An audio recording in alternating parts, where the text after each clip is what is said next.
Welcome back to another episode of Escaping from Riba series. If you have not watched the previous episodes, the link is in the description. Do have a check on them. So let's continue. So we see that, a common thing that people say and a common statement that people say these days that, it's all about money end of the day, right? And business gives you money, interest also gives you money. Both brings you profit one after the other, right? Business profits, interest, that's also profit. And this was the same argument that was done 1400 years ago. So Allah directly responded in the Quran. In Surah Al-Baqarah, ayah number 275. And this is the ayah on the screen. Take 2 minutes to read it out.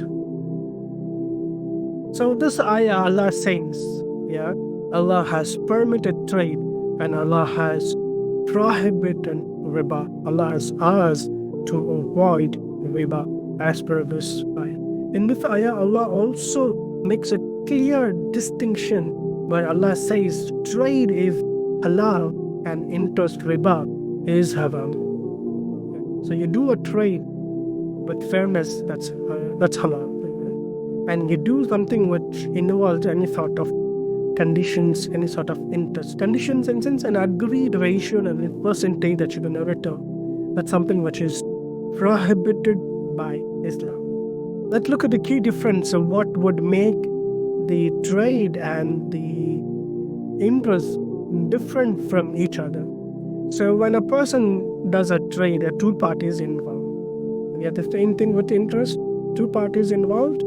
But in trade, both the parties, have risk. Both side takes the risk, and both make profit, and both can make losses. So there is a risk involved both the side. There is a loss and profit involved both the side, and there is a value that's been created when you do a trade. And there is wealth that gets circulated in the society when you do a trade. Whereas in riba and interest, it is one side guaranteed profit, which means it's one-sided profit, one-sided risk, because the lender makes profit because he's going to get interest. And the person who's paying the interest, the one who has borrowed, is at risk. If something goes wrong, the entire risk on the person who has borrowed, not on the person who has, lent the money. So there's one-sided profit and one-sided risk. This kind of situation exploits our needs and the society. And the wealth moves from one person to another, which is from the poor to rich. And the poor person is still there, stuck at his poverty limits. And the rich person is getting richer and richer every day.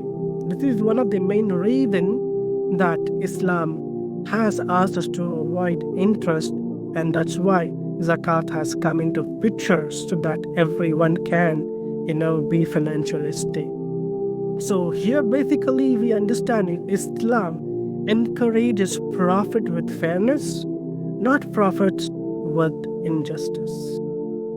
Here, look how Allah describes a person who consumes riba on the day of judgment.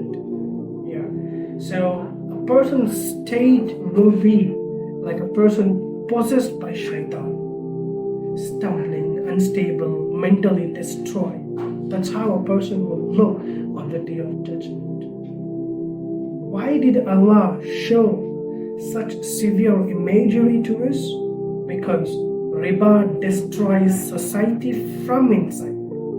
It destroys us spiritually, psychologically, and economically. This is the only reason to avoid riba.